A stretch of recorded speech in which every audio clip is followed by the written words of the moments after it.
नमस्कार प्रिय विद्यार्थियों, एसपीएस स्टडी पॉइंट के इस यूट्यूब प्लेटफॉर्म पे एक बार फिर से आप सभी साथियों का बहुत बहुत स्वागत है।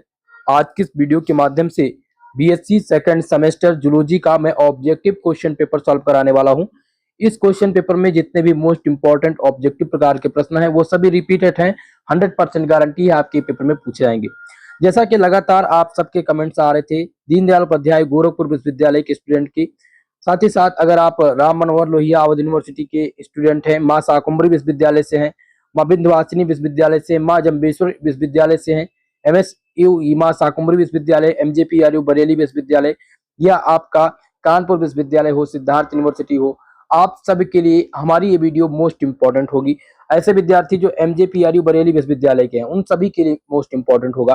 तो दोस्तों इस क्वेश्चन पेपर के माध्यम से आज हम 75 एमसीक्यूज को आपको सॉल्व कराने वाले हैं जो आपके एग्जाम में हूबहू पूछे जाएंगे। आप सभी से निवेदन है कि वीडियो को लास्ट तक देखिएगा। पेपर टाइटल की बात किया जाए जूलॉजी में तो आपका पेपर टाइटल है बायोकेमिस्ट्री एंड फिजियोलॉजी। तो आपको कंफ्यूज नहीं होना है। बहुत सारे विद्यार्थी हमारे ऐसे हैं जो कमेंट के माध्यम से पूछते हैं कि हमारा क्या ये हमारी यूनिवर्सिटी के लिए है या नहीं।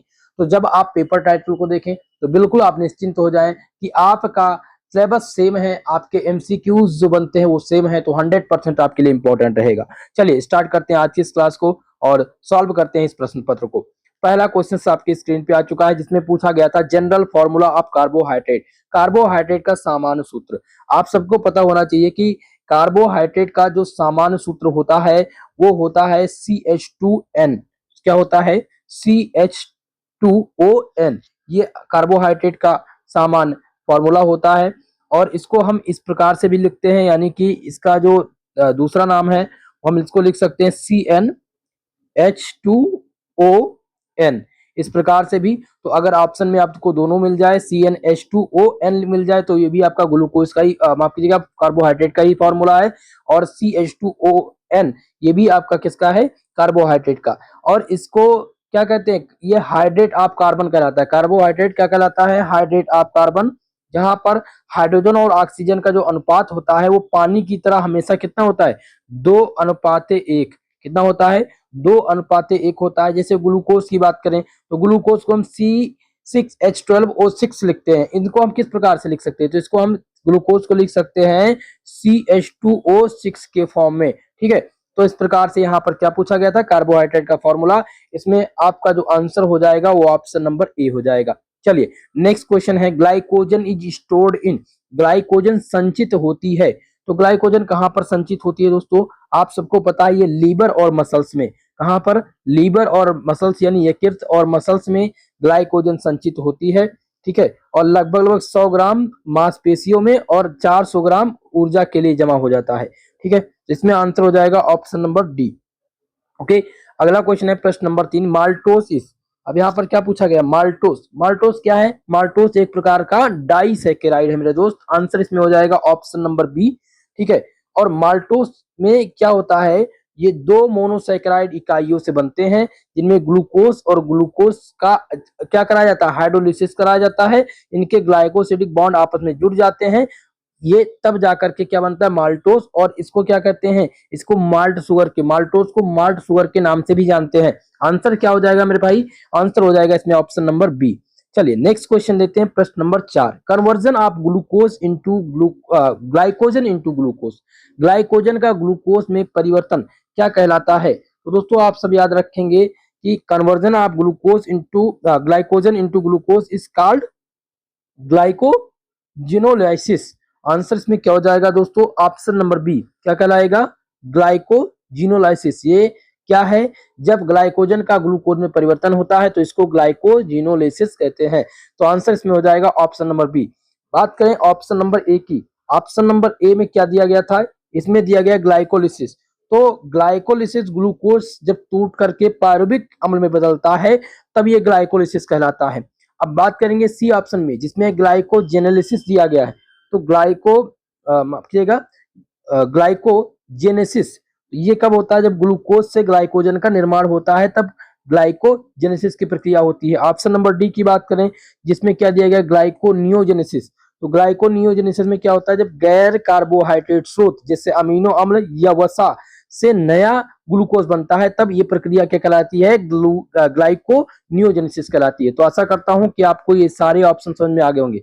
एक बार मैं पुनः रिपीट करने का प्रयास करूंगा, क्योंकि इसमें से चारों में से पूछे जाने की संभावना ज्यादा होती है। क्वेश्चन है, देखेंगे चौथा क्या है, ग्लाइकोजन का ग्लूकोज में परिवर्तन। तो जब ग्लाइकोजन का ग्लूकोज में परिवर्तन होगा तो इसको क्या कहते हैं, इसको कहते हैं ग्लाइकोजेनोलाइसिस। अब बात करें ऑप्शन नंबर ए, जिसमें दिया गया ग्लूकोलाइसिस। तो ग्लाइकोलाइसिस क्या होता है, जब ग्लूकोज टूट करके पायरुविक अम्ल में बदलता है तब इस प्रक्रिया को ग्लाइकोलाइसिस कहते हैं। बात करेंगे ऑप्शन नंबर सी, जिसमें ग्लाइकोजेनेसिस है। तो ग्लाइकोजेनेसिस में क्या होता है कि जब ग्लूकोज से ग्लाइकोजन का निर्माण होता है, इस प्रक्रिया को ग्लूकोजेनेसिस कहते हैं। ऑप्शन नंबर डी की बात करें तो डी में दिया गया ग्लाइकोनियोजेनेसिस। इसमें क्या होता है कि अमीनो अम्ल या वसा टूट करके एक नया ग्लूकोज का निर्माण करते हैं, तो इसको ग्लाइकोनियोजेनेसिस कहते हैं। आशा करता हूं आपके समझ में आ गया होगा। चलिए आगे बढ़ते हैं। पांचवा प्रश्न है, निम्नलिखित में से कौन सा मोनो अनसैचुरेटेड फैटी अम्ल है? Which of the following is a mono unsaturated fatty acid? तो मोनो अनसैचुरेटेड फैटी एसिड के बारे में पूछा गया है, तो दोस्तों ऑक्जेलिक अम्ल को याद रखेंगे। ऑक्जेलिक अम्ल आंसर हो जाएगा ऑप्शन नंबर सी। ठीक है, ऑक्जेलिक अम्ल क्या है, ये एक प्रकार का मोनो फैटी अम्ल है या मोनो अनसैचुरेटेड फैटी अम्ल है, इसलिए इस प्रश्न में आंसर हो जाएगा ऑप्शन नंबर आपका सी। अगला क्वेश्चन, प्रश्न number 6, which of the following lipids is known as a good cholesterol? निम्नलिखित में से कौन सा, किस वसा का अच्छा कोलेस्ट्रॉल माना जाता है? तो किस वसा का अच्छा कोलेस्ट्रॉल माना जाता है? तो ध्यान रखेंगे दोस्तों, ये किसका माना जाता है, ये माना जाता है HDL का। किसका माना जाता है, HDL का माना जाता है, इसलिए आंसर हो जाएगा ऑप्शन नंबर बी। HDL की बात करें तो HDL का पूरा नाम होता है हाई डेंसिटी लिपोप्रोटीन। इसे अच्छा कोलेस्ट्रॉल इसलिए कहते हैं क्योंकि यह शरीर की धमनियों और अंगों में अतिरिक्त कोलेस्ट्रॉल को समेट करके वापस एकत्र यानी लीवर तक पहुंचाता है। ठीक है, तो इसमें आंसर क्या लगा देंगे, ऑप्शन नंबर बी। आप देखें सी में दिया गया LDL। LDL का जो फुल फॉर्म है वो है लो डेंसिटी लिपोप्रोटीन, तो ये होगा नहीं। ठीक है, तो ऑप्शन नंबर ए बात करें, जिसमें दिया गया है ट्राइग्लिसराइड। तो ये रक्त में पाई जाने वाली सामान्य प्रकार की वसा होती है, इसका उच्च सेहत के लिए हानिकारक होता है। ठीक है, तो फिलहाल कोलेस्ट्रॉल, अच्छा कोलेस्ट्रॉल जो है वो HDL है, यानी कि हाई डेंसिटी लिपोप्रोटीन। चलिए अगला क्वेश्चन है, प्रश्न नंबर 7, एंजाइम्स आर, एंजाइम है। तो एंजाइम जनरली क्या होते हैं, प्रोटीन्स होते हैं। एंजाइम्स क्या होते हैं, जनरली प्रोटीन्स। आंसर इसमें हो जाएगा ऑप्शन नंबर ए। ठीक है, ये सभी जो एंजाइम्स होती हैं वो प्रोटीन के रूप में कार्य करती हैं। प्रश्न number 8, and product of glycolysis. Glycolysis का अंतिम उत्पाद पूछा गया है। तो ग्लाइकोलिसिस का अंतिम उत्पाद जो होता है वो पायरुविक एसिड होता है। क्या होता है, पायरुविक एसिड। दोस्तों याद रखेंगे, बहुत बार ये रिपीट हो चुका प्रश्न है, आंसर इसमें हो जाएगा ऑप्शन नंबर सी। ठीक है, चलिए अगले प्रश्न की ओर। प्रश्न नंबर 9 नंबर क्वेश्चन है, which of the following diseases is caused by protein deficiency? निम्नलिखित में से कौन सा रोग प्रोटीन की अल्पता से होता है, यानी प्रोटीन की कमी से कौन सा रोग होता है? जब प्रोटीन की कमी हो जाती है तो कौन सा रोग होता है, क्वासी-ओरकर रोग होता है। कैसा रोग हो जाता है, क्वासी-ओरकर रोग। आंसर इसमें हो जाएगा ऑप्शन नंबर ए। ठीक है, बात करेंगे बी, एनीमिया। तो एनीमिया कैसे होता है, एनीमिया जो होता है ये लोहे की कमी से होता है, और लोहे की कमी में क्या, vitamin B2, vitamin B2। Hepatitis, hepatitis की बात करें तो ये वायरस संक्रमण से होने वाला एक प्रकार का लीवर रोग है। ये एक प्रकार का हेपेटाइटिस लीवर रोग है। हैजा की बात करें तो हैजा एक प्रकार का विब्रियो कोलेरी बैक्टीरिया के कारण होने वाला ये जल जनित रोग है। ये जल में दूषित पानी की वजह से होता है। ठीक है, चलिए तो अगले प्रश्न की ओर। प्रश्न नंबर 10, जिसमें लाइसिन इज मोस्ट इंपॉर्टेंट है, लाइसिन है। चलिए बताने का प्रयास करिएगा। लाइसिन क्या कहलाता है, आवश्यक अमीनो अम्ल कहलाता है, जिसे हम इसेंशियल अमीनो एसिड के नाम से जानते हैं। तो प्रश्न नंबर 10 में ऑप्शन नंबर बी आपका राइट उत्तर हो जाएगा। ठीक है, अब बात करें प्रोटीन। तो प्रोटीन अम्ल जो होता है ये अमीनो अम्ल प्रोटीन की इकाई होते हैं। ठीक है, वो स्वयं प्रोटीन नहीं होते हैं। ठीक है, अब ऑप्शन देखेंगे सी, जिसमें दिया गया है कि अनावश्यक अमीनो अम्ल। तो अनावश्यक यानी नॉन एसेंशियल अमीनो एसिड। तो नॉन एसेंशियल अमीनो एसिड वो होते हैं जिन्हें हमारा शरीर खुद संश्लेषित कर सकता है, जैसे कि एनिलिन और लाइसिन। और आवश्यक अमीनो अम्ल हमारा शरीर जो होता है वो बनाता है खुद। ठीक है, चलिए नेक्स्ट क्वेश्चन है, प्रश्न नंबर 11, जिसमें है कि माइकेलिस मेंटन स्थिरांक का प्रतिनिधित्व किया जाता है। Michaelis Menten constant is represented by, तो ये रिप्रेजेंट किया जाता है Km से। किससे प्रेजेंट किया जाता है, Km से ये प्रदर्शित किया जाता है। 11 नंबर प्रश्न का आंसर हो जाएगा ऑप्शन नंबर ए। ठीक है, चलिए नेक्स्ट क्वेश्चन। अब इसमें देखेंगे बहुत सारे विद्यार्थी हैं जो के एन द्वारा, तो के एन का मतलब क्या होता है? देखिए के एन में आप देखेंगे तो ये अधिकतम वेग यानी बी मैक्स को दर्शाता है। बी एम जो होता है वो बी मैक्स को दर्शाता है, के एम और के ई इसमें होगा नहीं, तो के एम याद रखेंगे। के एम क्या है? ये माइकेलिस मेंटन स्थिरांक का प्रतिनिधित्व को दर्शाता है। प्रश्न नंबर 12 मोस्ट इंपॉर्टेंट क्वेश्चन है, एंजाइम शब्द किसने परिचित कराया था? तो एंजाइम शब्द किसने दिया था? कुहने ने दिया था भाई साहब। किसने दिया था? कुहने ने। आंसर हो जाएगा इसमें ऑप्शन नंबर डी आपका राइट उत्तर। ऑप्शन नंबर बी दिया गया है बुचनर। तो बुचनर ने, इनका पूरा नाम था एडवर्ड बुचनर। इन्होंने पहली बार खमीर यानी ईस्ट से जाइमेज एंजाइम को बिना जीवित कोशिका से अलग किया था। बात करेंगे आपका दिया गया जेम्स समनर। तो जेम्स समनर ने सबसे पहले एंजाइम यानी कि यूरिएज के क्रिस्टल रूप में अलग किया था और साबित किया था कि वो प्रोटीन होते हैं। ठीक है, चलिए अगला क्वेश्चन है प्रश्न नंबर 13। इसमें प्रश्न है aerobic respiration is A types of, यानी कि अवयवीय श्वसन का एक प्रकार है, जिनमें पहला ऑप्शन दिया गया है कि एनाबोलिक रिएक्शन, इनकम्प्लीट ऑक्सीडेशन, सी है फर्मेंटेशन और डी दिया गया नन ऑफ दिस। तो इस प्रश्न में आपका जो सही आंसर हो जाएगा ऑप्शन नंबर सी यानी किण्वीकरण फर्मेंटेशन। अवयवीय यानी aerobic respiration is a type of fermentation reaction. Okay, option number C इस प्रश्न का राइट उत्तर होगा। प्रश्न number 14 energy currency of cell is, कोशिका की ऊर्जा मुद्रा है। तो बहुत ही इंपॉर्टेंट क्वेश्चन आ चुका है, कोशिका की ऊर्जा मुद्रा। ये कई बार एग्जाम में रिपीट हो चुका है, 2021 सत्र से लगातार पूछा जाने वाला प्रश्न है। तो कोशिका की ऊर्जा मुद्रा जो होती है वो एटीपी होती है, एडेनोसाइन ट्राइफॉस्फेट। आंसर इसमें हो जाएगा ऑप्शन नंबर डी। ठीक है, ये कोशिका के अंदर होने वाली सभी जैविक क्रियाओं के लिए ऊर्जा सभी अणु में मिलती है। जब एटीपी टूटकर एडीपी बनता है तो ऊर्जा मुक्त होती है, इसीलिए इसको कोशिका की ऊर्जा मुद्रा पावर हाउस या पावर कैप्सूल भी कहते हैं। ठीक है, चलिए अगला क्वेश्चन है प्रश्न नंबर 15। इसमें एपो एंजाइम क्या पूछा गया है? What is apo enzyme? तो एपो एंजाइम क्या है? तो दोस्तों प्रोटीन पार्ट ऑफ एंजाइम्स को एपो एंजाइम्स कहते हैं, यानी एंजाइम्स का प्रोटीन भाग ये एपो एंजाइम कहलाता है। 15 नंबर प्रश्न में आंसर हो जाएगा option number A. Next question है प्रश्न नंबर 16। 16वां प्रश्न है कि non protein part of enzyme is known as, enzyme का प्रोटीन रहित भाग क्या कहलाता है?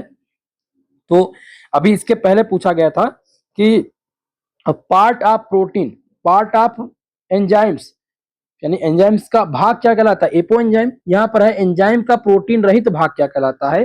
तो इसको क्या कहते हैं? इसको कोफैक्टर कहते हैं। क्या कहते हैं? कोफैक्टर। कोई एंजाइम नहीं होगा इसमें, कोफैक्टर होगा। आंसर इसमें हो जाएगा ऑप्शन नंबर सी। ये एक प्रकार का संयुग्मी एंजाइम यानी कि होलो एंजाइम के गैर प्रोटीन भाग को सामूहिक रूप से कोफैक्टर कहते हैं। या होलो एंजाइम मिल जाए तो होलो एंजाइम लगाइएगा, कोफैक्टर मिल जाएगा ऑप्शन में तो कोफैक्टर लगाइएगा। क्लियर है?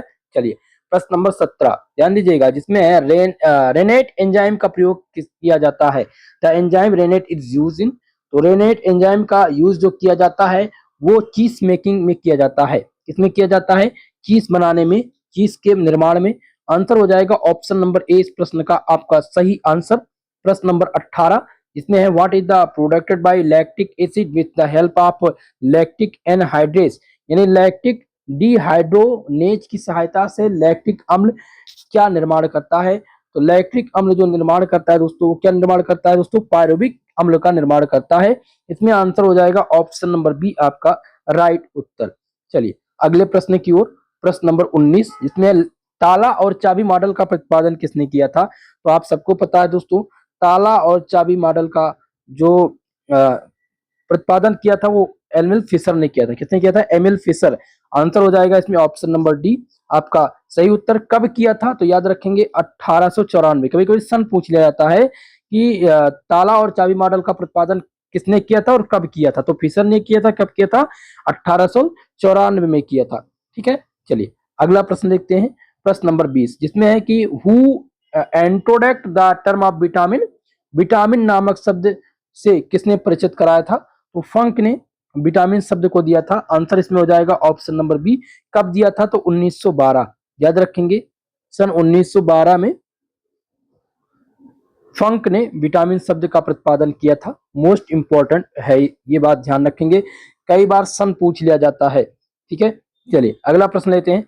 प्रश्न number 21, which of the following is are known as biological catalyst? निम्नलिखित में से किसे जैविक उत्प्रेरक के रूप में जानते हैं? तो जैविक उत्प्रेरक के रूप में जाना जाता है एंजाइम्स को। आंसर इसमें हो जाएगा ऑप्शन नंबर सी इस प्रश्न का राइट उत्तर।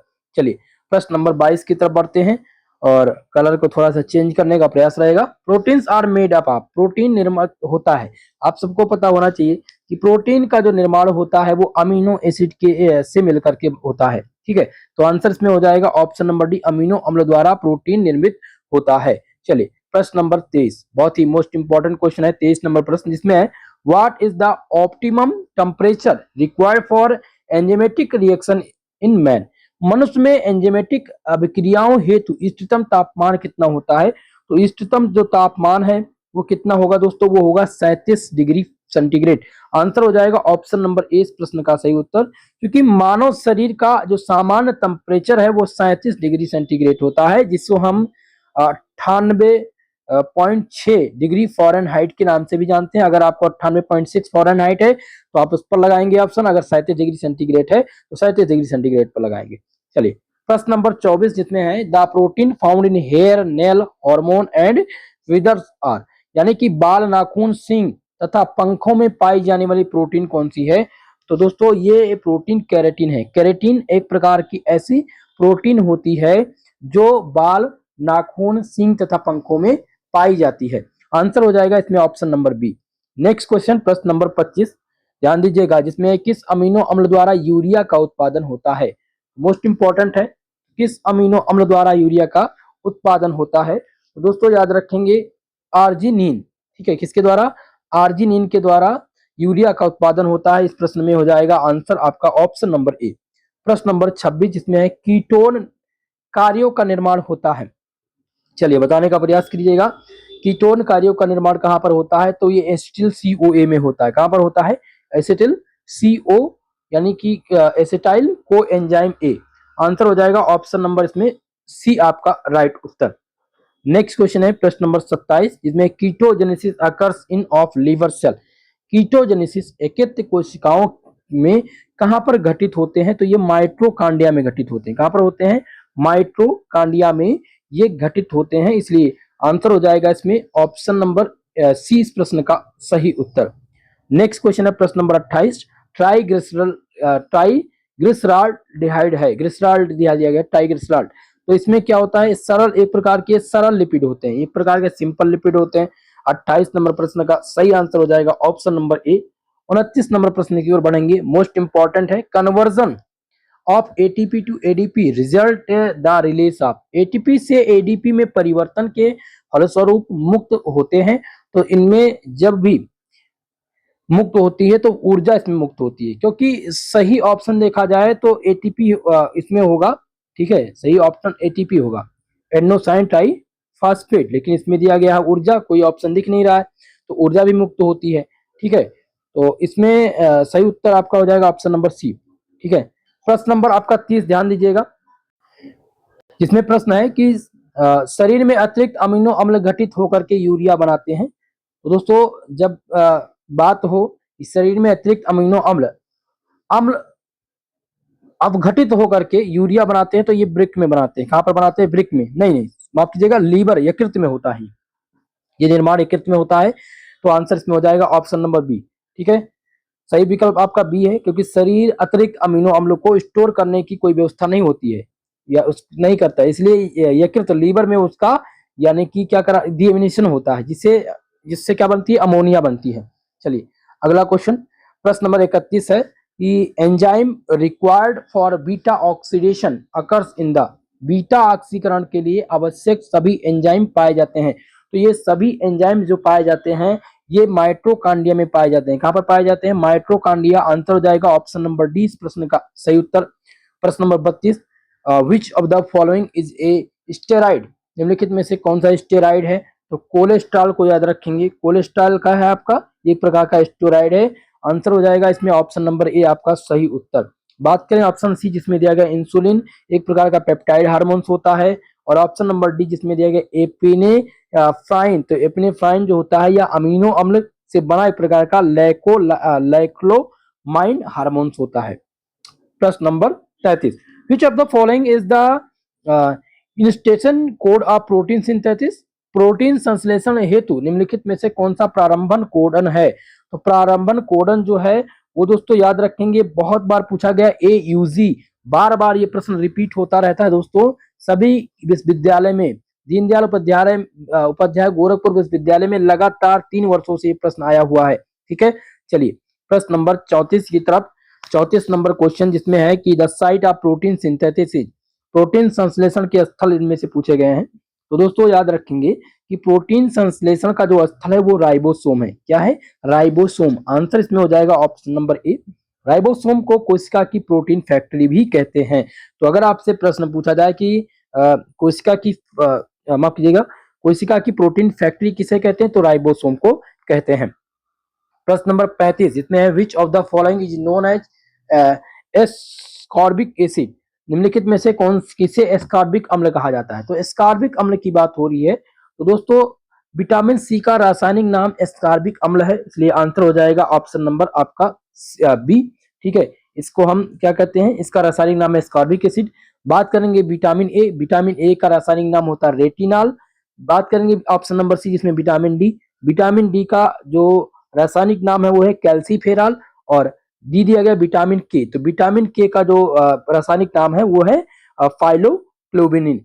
ओके, तो इस प्रकार से आप सब याद रखेंगे। विटामिन से इसके रासायनिक नाम भी पूछे जाते हैं, जल में घुलनशील, वसा में घुलनशील विटामिन भी पूछे जाते हैं। ठीक है, प्रश्न number 36 deficiency of case of pellagra, pellagra यानी किसकी कमी से पेलाग्रा रोग होता है। तो पेलाग्रा नामक रोग जो होता है वो नियासिन की कमी से होता है। किसकी कमी से होता है? नियासिन की कमी से, जिसको हम क्या कहते हैं माफ कीजिएगा निकोटिनामाइड। ओके, आंसर हो जाएगा इसमें ऑप्शन नंबर डी इस प्रश्न का सही उत्तर। ठीक है, और इसकी कमी से पेलाग्रा नामक रोग या एक प्रकार की गंभीर बीमारी है जो फैलती है। इसमें विटामिन B3 की कमी से ये रोग होता है। अगला क्वेश्चन है प्रश्न नंबर 37 जिसमें मोस्ट डाइजेस्टिव एंजाइम्स आर, अधिकांश पाचक एंजाइम पूछे गए हैं। तो अधिकांश पाचक एंजाइम कौन से होते हैं, चलिए बताने का प्रयास कीजिएगा। तो ये हाइड्रोलेज, आंसर हो जाएगा ऑप्शन नंबर ए। हाइड्रोलेज एक प्रकार का पाचन क्रिया में जटिल भोजन के अणुओं को पानी की सहायता से तोड़ा जाता है। ठीक है, जिसे हाइड्रोलेज कहते हैं। तो आंसर हो जाएगा ऑप्शन नंबर ए इस प्रश्न का सही उत्तर। प्रश्न नंबर 38 है which enzymes helps in the digestion of milk, दूध के पाचन में कौन सा एंजाइम सहायक होता है। तो दूध के पाचन की बात हो रही है, इसमें जो सहायक एंजाइम है वो रेनिन है। ठीक है, आंसर इसमें हो जाएगा ऑप्शन नंबर डी इस प्रश्न का सही उत्तर। दूध के पाचन में कौन सा एंजाइम सहायक होता है, तो रेनिन एंजाइम दूध के पाचन में सहायक होता है। चलिए प्रश्न नंबर 39 जिसमें which of the following has the highest pH, निम्नलिखित में किसका पीएच अधिकतम होता है। तो दोस्तों पीएच अधिकतम किसका होता है? अग्नासी रस का। अग्नासी रस यानी पैनक्रियाटिक जूस का जो माफ कीजिएगा पीएच है वो सबसे अधिक होता है, इसलिए इस प्रश्न का आंसर हो जाएगा ऑप्शन नंबर बी। प्रश्न नंबर 40 जिसमें what is the RQ of carbohydrates, carbohydrates की आरक्यू यानी कि श्वसनांक कितनी होती है। तो इसकी जो श्वसनांक होती है वो कितनी होती है, तो ये 1.0 होता है। आंसर हो जाएगा इसमें ऑप्शन नंबर ए इस प्रश्न का सही उत्तर। 41 नंबर प्रश्न है which of the following has highest metabolic rate, निम्नलिखित में किसकी चयापचय दर अधिकतम होती है। तो चयापचय दर की बात हो रही है, तो दोस्तों याद रखेंगे कि बर्ड्स पक्षी की जो चयापचय दर होती है वो सबसे अधिक होती है, इसलिए आंसर हो जाएगा इसमें ऑप्शन नंबर डी। प्रश्न number 42 most of the CO2 transported in the blood is, यानी रुधिर में परिवहन के दौरान अधिकांश कार्बन डाइऑक्साइड है। तो अधिकांश कार्बन डाइऑक्साइड जो है वो बॉन्डेड टू बाइकार्बोनेट से बने होते हैं, यानी किससे बने होते हैं? बाइकार्बोनेट से बनी होती है। आंसर हो जाएगा इसमें ऑप्शन नंबर 20 प्रश्न का सही उत्तर। नेक्स्ट क्वेश्चन देखेंगे प्रश्न नंबर 43 जिसमें which of the following play a crucial role of, या सर्टुकल कहते हैं इसको, तो रोल इन फैट एब्जॉर्प्शन, यानी वसा के अवशोषण में निम्नलिखित में से महत्वपूर्ण भूमिका कौन अदा करता है। तो ये बाइल करता है यानी पित्त करता है। आंसर हो जाएगा इसमें ऑप्शन नंबर ए। अगला क्वेश्चन है कि who introduced the term of physiology, यानी शरीर क्रिया विज्ञान फिजियोलॉजी शब्द किसने परिचित कराया था? तो इस शब्द का प्रतिपादन किया था किसने दोस्तों? ये जीन फर्नेल ने किया था। किसने किया था? जीन फर्नेल ने शरीर क्रिया विज्ञान शब्द से परिचित कराया था। आंसर इसमें जाएगा ऑप्शन नंबर सी। कब कराया था? तो याद रखेंगे 1542 में। कब कराया था दोस्तों? 1542 में जीन फर्नेल ने शरीर क्रिया विज्ञान शब्द को परिचित कराया था। प्रश्न number 45, which of the following develops plaque the artery, यानी कि निम्नलिखित निम्न में से धमनियों में क्या प्लाक विकसित करता है? तो धमनियों में प्लाक एलडीए क्या करता है? एलडीएल करता है, यानी कि लो डेंसिटी लिपोप्रोटीन। ठीक है, ऑप्शन नंबर आपका 20 प्रश्न का सही उत्तर हो जाएगा। प्रश्न नंबर 46 है, which of the following is an acidic amino acid, निम्नलिखित में से कौन सा एक अम्लीय अमीनो अम्ल है? तो अम्लीय अमीनो अम्ल की बात करें तो इसमें ग्लूटामेट और ग्लूटामिक एसिड, ये दोनों याद रखेंगे। ग्लूटामेट इसमें आपका राइट उत्तर हो जाएगा, एक प्रकार का अम्लीय अमीनो अम्ल है। चलिए भाई अगले प्रश्न की ओर। नेक्स्ट क्वेश्चन आपका है प्रश्न नंबर 47, जिसमें है which of the following base is absent in DNA, निम्नलिखित में से कौन सा बेस डीएनए में अनुपस्थित होता है? तो यूरेसिल डीएनए में क्या होता है? अनुपस्थित होता है। यूरेसिल ये डीएनए में अनुपस्थित होता है, इसलिए आंसर हो जाएगा ऑप्शन नंबर डी इस प्रश्न का राइट उत्तर। बात करें डीएनए में पाए जाते हैं तो डीएनए में एडानिन, गुआनिन, साइटोसिन, यानी ए, जी, सी और टी ये पाए जाते हैं। यूरेसिल जो होता है एक आरएनए में होता है। यूरेसिल कहाँ पर होता है? तो ये आरएनए में उपस्थित होता है। ठीक है, चलिए अगला क्वेश्चन है प्रश्न नंबर 48 में है कि कामेदेशित कोशिका मृत्यु के दौरान एनडीए डीएनए डीएनए हो जाता है तो दुगुणित होता है या बहुगुणित या पुनर्जीवित या विखंडित? तो ये फर्मेंटेटेड हो जाता है यानी विखंडित हो जाता है। 48 नंबर प्रश्न का जो सही आंसर रह जाएगा वो ऑप्शन नंबर डी हो जाएगा। प्रश्न number 49, which of the following is not a pro enzyme, निम्नलिखित में से कौन सा प्रो एंजाइम नहीं है?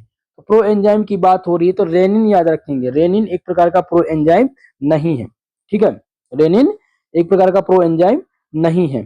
ठीक है, और बात करें यहाँ पर ऑप्शन नंबर बी जिसमें है कि क्रिप्टोट्रिप्सिनोसिस, ये क्या है?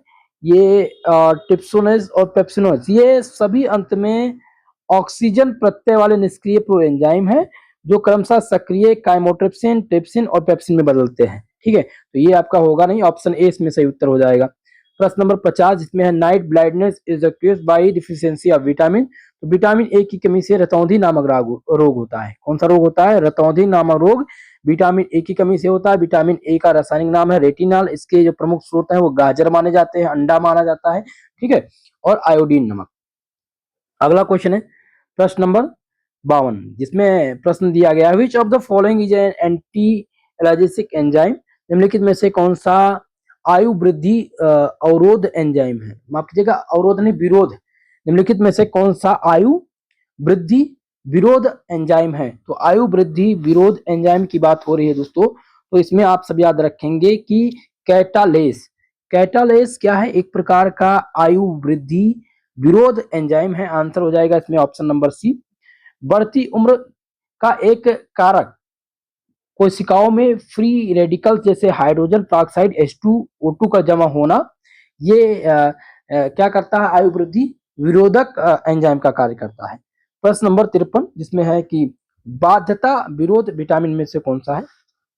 तो बाध्यता विरोध जो आपका विटामिन है वो विटामिन ई है। आंसर हो जाएगा इसमें option number D. Vitamin E का रासायनिक नाम टोकोफेराल है। ठीक है, एक प्रकार का जनन विटामिन भी कहलाता है। अगला क्वेश्चन है प्रश्न नंबर 54, कैल्सीफेराल है। कैल्सीफेराल पूछा गया है। कैल्सीफेराल विटामिन डी का रासायनिक नाम होता है। विटामिन डी का रासायनिक नाम क्या है? कैल्सीफेराल। विटामिन ए का रासायनिक नाम क्या है? रेटिनॉल। क्या है दोस्तों? रेटिनॉल। याद रखेंगे आप सभी लोग। चलिए अगला क्वेश्चन प्रश्न नंबर 55 इसमें दिया गया which vitamin is destroy by heating, कौन सी विटामिन को गर्म करने पर नष्ट हो जाता है? तो जिस विटामिन सी, विटामिन सी ये जब भोजन को दोबारा गर्म किया जाता है या बार बार गर्म किया जाता है तो नष्ट हो जाता है। विटामिन सी वहां से खत्म हो जाता है। आंसर इसमें हो जाएगा ऑप्शन नंबर सी। अगला क्वेश्चन है प्रश्न नंबर 56 जिसमें है क्वेश्चन की कोशिकीय श्वसन के दौरान विटामिन की तरह कार्य करते हैं। तो कोशिकीय श्वसन के दौरान विटामिन की तरह जो कार्य करता है वो कोएंजाइम करता है। कौन करता है? को एंजाइम्स, आंसर हो जाएगा ऑप्शन नंबर 20 प्रश्न का राइट उत्तर। चलिए भाई प्रश्न नंबर 57 जिसमें है कि who coined the term of for pheromone, तो फिरोमोन शब्द की खोज किसने की थी? चलिए जल्दी से बताने का प्रयास कीजिएगा आप सभी लोग। तो इसमें ध्यान रखेंगे दोस्तों, कार्लसन ने फिरोमोन शब्द की खोज की थी, इसलिए आंसर हो जाएगा इसमें ऑप्शन नंबर ए आपका राइट उत्तर। ठीक है, तो कब किया था? तो दोस्तों याद रखेंगे कि पीटर कार्लसन और उनके साथी मार्टिन लूसर ने सन 259 में इसका प्रयोग किया था। चलिए प्रश्न नंबर 58 जिसमें है कि what types of energy is used in respiration, श्वसन में किस प्रकार की ऊर्जा प्रयुक्त होती है? तो रासायनिक क्रिया यानी केमिकल होता है, यानी सक्रिय रासायनिक ऊर्जा जो होती है ये श्वसन में प्रयुक्त होती है, आंसर हो जाएगा ऑप्शन नंबर सी इस प्रश्न का सही उत्तर। प्रश्न नंबर 79 जिसमें है कि प्लेटलेट्स की कमी से होने वाला रोग कौन सा होता है? तो जब शरीर में प्लेटलेट्स की कमी हो जाती है तो प्लेटलेट्स की कमी से जो रोग हो जाता है वो जाता है थ्रोम्बोसाइटोपिनिया, आंसर हो जाएगा इसमें ऑप्शन नंबर 20 प्रश्न का सही उत्तर। ठीक है, चलिए नेक्स्ट क्वेश्चन की तरफ। प्रश्न नंबर 60 जिसमें प्रश्न है कि बढ़ी हुई लाल रक्त कोशिकाओं को क्या कहा जाता है? तो बढ़ी हुई दोस्तों लाल रक्त जो कोशिकाएं होती हैं इनको पॉलीसाइथेमिया कहते हैं। क्या कहते हैं? पॉलीसाइथेमिया। इस प्रकार से आंसर हो जाएगा ऑप्शन नंबर सी इस प्रश्न का सही उत्तर। ठीक है, चलिए नेक्स्ट क्वेश्चन की तरफ। प्रश्न नंबर 61 है what is the prevention of blood loss called, यानी रक्त की कमी से बचाव को क्या कहते हैं? तो रक्त की कमी से बचाव को क्या कहा जाता है? इसको हीमोस्टेसिस कहते हैं। क्या कहते हैं? हीमोस्टेटिस, आंसर हो जाएगा इस ऑप्शन नंबर ए इस प्रश्न का सही उत्तर। प्रश्न नंबर 62 पेसमेकर ऑफ हार्ट, हृदय का पेसमेकर है, तो हृदय का पेसमेकर जो होता है वो एसए नोड होता है। क्या होता है? एसए नोड हृदय का पेसमेकर कहलाता है, इसलिए सही उत्तर हो जाएगा ऑप्शन नंबर बी। दाएं अलिंद राइट आर्टरी की दीवार में स्थित एसए नोड को हृदय का प्राकृतिक पेसमेकर कहा जाता है। ठीक है, चलिए प्रश्न नंबर 13 जिसमें है कि फुफ्फुस आच्छादित होते हैं, लंग्स आर इनक्लोज इन, तो लंग्स जो होते हैं वो कहाँ पर इनक्लोज होते हैं? दोस्तों याद रखेंगे प्लूरा में, ये प्लूरा में इनक्लोज होते हैं लंग्स, आंसर हो जाएगा ऑप्शन नंबर डी इस प्रश्न का सही उत्तर। प्रश्न number 64 which part of heart receives pure blood from the lungs, यानी हृदय का कौन सा भाग फुफ्फुस के शुद्ध रक्त प्राप्त करता है? तो फुफ्फुस से रक्त जो शुद्ध रक्त प्राप्त करता है वो बाया अलिंद है, लेफ्ट आर्टरी है, आंसर हो जाएगा ऑप्शन नंबर ए इस प्रश्न का सही उत्तर। चलिए भाई साहब अगले प्रश्न की ओर बढ़ेंगे। प्रश्न नंबर आपका 65 नंबर प्रश्न जिसमें क्वेश्चन है कि निम्नलिखित में से कौन सी कोशिकाओं में श्वसन नहीं होता है? तो श्वसन किस कोशिकाओं में नहीं होता है? तो दोस्तों ये लाल रक्त कोशिकाओं में क्या होता है? श्वसन की प्रक्रिया नहीं होती है, इसलिए 65 नंबर प्रश्न का जो सही आंसर हो जाएगा वो ऑप्शन नंबर ए हो जाएगा। चलिए अगले प्रश्न की ओर। प्रश्न नंबर 66 जिसमें the pH of blood is, रक्त का पीएच पूछा गया है, तो रक्त का जो पीएच होता है वो 7.4 होता है, आंसर हो जाएगा ऑप्शन नंबर सी प्रश्न का सही उत्तर। ये 7.35 से 7.45 तक के बीच होता है। ठीक है, चलिए अगला क्वेश्चन है प्रश्न नंबर 67 जिसमें है which of the following involve in blood clotting, रक्त के स्कंदन हेतु निम्नलिखित में से क्या सम्मिलित होता है? तो रक्त के स्कंदन हेतु जो रक्त में सम्मिलित होता है वो फाइब्रिन होता है। क्या होता है? फाइब्रिन, आंसर इसमें हो जाएगा ऑप्शन नंबर 20 प्रश्न का सही उत्तर। चलिए नेक्स्ट क्वेश्चन लेते हैं प्रश्न number 68 urea is transported by, urea का परिवहन कहां पर होता है? तो यूरिया का जो परिवहन होता है दोस्तों ये प्लाज्मा में होता है। कहां पर होता है? ये प्लाज्मा में होता है, इसलिए आंसर हो जाएगा ऑप्शन नंबर ए इस प्रश्न का सही उत्तर।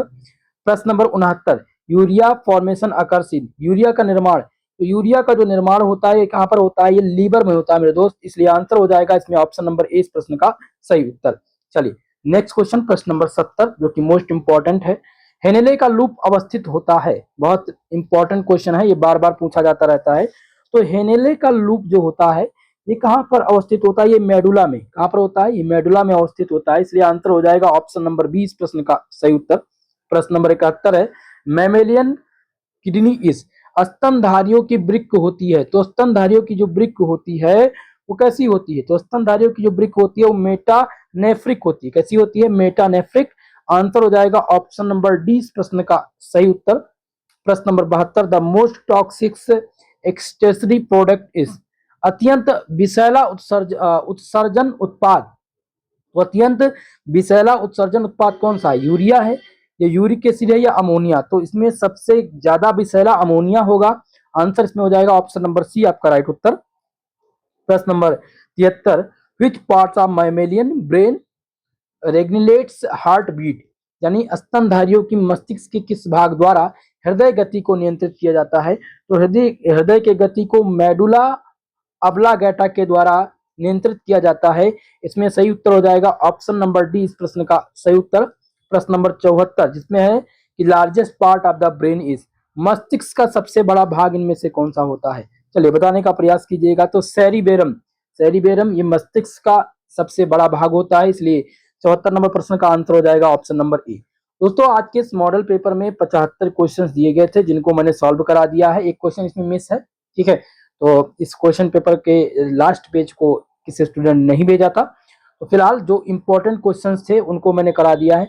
100% आप सभी को इस वीडियो से लाभ मिलेगा। और एक इंपॉर्टेंट चीज बता रहा हूँ, महा मैराथन क्लास मैंने ऑलरेडी एक वीडियो अपलोड कर दी है जो कि हमारे चैनल के माध्यम से आपको देखने को मिल जाएगा, जो कि लगभग 4 घंटे की क्लास होगी, ठीक है, जिसमें मैंने लगभग 6 से 7 मॉडल पेपर को इंक्लूड किया है, एक ही में विस्तृत करके एक विस्तृत वीडियो बनाया ताकि आप सबको बार बार ढूंढना ना पड़े। एक वीडियो के अंतर्गत पूरा पाठ्यक्रम आपका कंप्लीट हो जाएगा, कोई एमसीक्यू छूटेगा नहीं, इस बात का विशेषकर गारंटी है। तो आप उस मॉडल पेपर को भी जरूर देख लीजिएगा जो प्लेलिस्ट में आपको देखने को मिल जाएगा। ओके दोस्तों, तो आज के लिए बस इतना ही, मिलते हैं किसी नेक्स्ट वीडियो में, तब तक के लिए जय हिंद जय भारत।